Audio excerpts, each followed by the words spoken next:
Have you ever felt so close yet so far from your dream?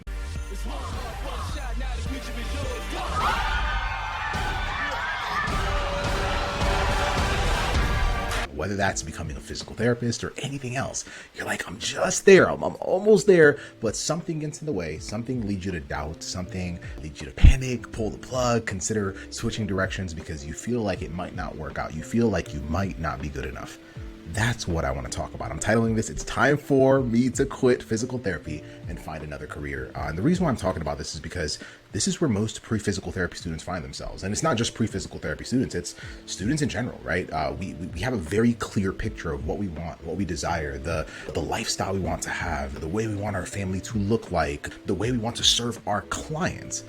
But at the end of the day, something at times comes in the way, whether it's low grades, whether it's a rejection letter, whether it's somebody telling you that you might not be good enough, and it leads you to think that it might not be for you anymore. And that's where most students consider pulling the plug, and some students do end up quitting. Some students do actually switch directions. In fact, I don't know how familiar you are with our origin story and how pre-PT grind even started to begin with, but there were 5 of my classmates who were all very interested in becoming physical therapists. In fact, when we started college, we were so excited that in the dorm, we would tell each other stories. We're like, okay, this is why I want to be a PT. For one person, it was their grandmother. For another person, it was another experience. Another person, it was personal injury and how they had been cared for by physical therapists. Maybe you can relate, right? Because you know why you want to become a physical therapist. And what happened was after their freshman year, that year in particular just didn't go as well academically. Like they just didn't do as well. And our mutual advisor sat them down and said, hey, listen, based off of how you did your freshman year, keep in mind, they hadn't done their sophomore year, their junior year, their senior year, none of that. It was just their freshman year. And at the beginning of our sophomore year, they had this sit down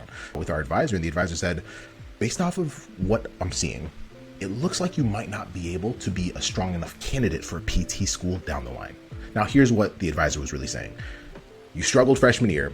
I don't think you're going to be able to handle your last 3 years in college because classes are just going to get harder. And so this advisor, who had never been a physical therapist, chose to use an assumption to tell these individuals who knew why they wanted to be physical therapists that they should do something else with their life because they would never be good enough. Are you starting to see why a lot of us struggle with feeling good enough? It's because we're told by other people that we should have backup options, that other paths are better, that maybe we're not smart enough. Oh, you didn't get straight A's. Oh, you didn't get a high enough GPA. Oh, you struggle with tests, right? That's where a lot of us get a lot of those beliefs from. So we feel like we're never good enough. And a lot of students just play with 1 foot in and 1 foot out. We're like, oh, I'm trying to become a PT, but I have backup options just in case, which actually makes it harder for you to get the thing that you want. Those students, all 5 of them, listened to that advisor. A person that didn't understand their dream, had never been a physical therapist, could not in any way relate. And those 5 students basically said, cool, I'll pick something else. Now, a few years later, one of them realized they still only wanted to be a PT, and currently they're a physical therapist. So they figured it out. But how unfortunate that 4 out of the 5 ended up doing something with their life that wasn't in alignment with what they were called to do. Are you following? And so when students are led to quit, because most of us have gotten to a point where we feel like we might not be good enough, I want you to think about this. Number 1, why am I doing this in the first place? Like, why do I feel called to this profession? One of the most important questions I ask students if they ever get on a call with myself or Casey is, why PT? Like, why are you fighting so hard for this? And if this is the career that you want to be in, then guess what? Stay locked in. There's always a way to figure out where you're stuck. There's always a way to figure out what your next steps are every single time. How do I know that? Because we've done this for a very long time and we've seen nearly every scenario. Low GPAs, past rejections. We've had students that have gotten as many as 4 years in a row of getting rejected before starting to work with us. And we've seen what's shifted and then the following year getting multiple acceptance letters. I'm telling you right now, like there's rarely anything that you're experiencing right now or you will experience that can hold you back from your dream. The question is, when should I quit? When should I quit, Joseph? And the only time you should quit is if it's no longer what you desire. That's the only time. It's not because somebody else told you that you're not good enough.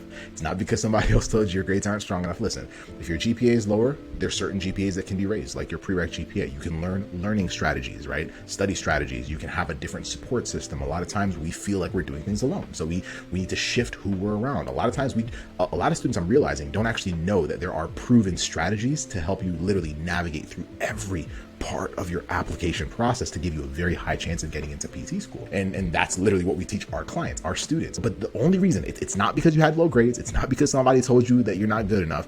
It should only be because you don't actually want to be a physical therapist anymore. That's it. Does that make sense? And so I want you to internalize that. And if right now, as you're listening to this, you're like, yeah, PT really isn't what I want to do. Great. I'm glad you figured it out. But if you're listening to this and you're like, yeah, this is the only thing I want to do, then I want you to double down. I want you to lock in. I want you to start asking different questions. I want you to start being okay with asking for help.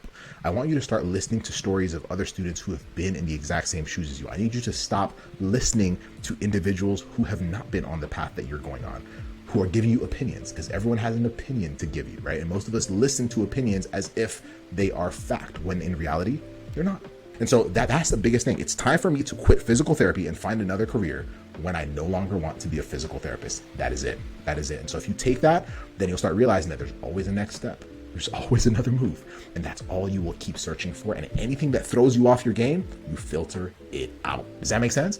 And so that's the biggest thing I can tell you right now, because I've just seen this. I've seen other people's opinions and thoughts, and an exam grader or whatever literally steal careers from students who knew why they wanted to be a physical therapist and knew why this is the thing they wanted to do more than anything else. But it stole it away from them because they felt like they were not good enough. And that's the thing I want you to shift. I want you to understand that you're not the first. You're also not the last. And if other students have been able to pull it off, then why not you? And that's it for this episode. If this has been valuable to you, please let me know in the comments below what spoke the most to you as you listen to this episode. And then number 2, if you've enjoyed this, please be sure to like, subscribe, and share this out with someone that you believe would value this episode and any other episode that we have on here. And then the last thing is, if you're stuck and you're not sure what your next step needs to be, I got you. I have a gift for you, okay? Go to www.acceptanceguides.com. www.acceptanceguides.com. We're going to give you some free guides that are literally taking all the wisdom and knowledge of the students that we've worked with over the years and showing you where to get started right now so that you can be well ahead of the competition and also well on your way to becoming a strong PT school applicant. You don't have to feel lost. You don't have to feel stuck. You don't have to be alone, because you're not the first. I hope you enjoyed it, but that's www.acceptanceguides.com. Looking forward to seeing you on the next episode. I hope this was valuable. We'll see you on the next one. Bye.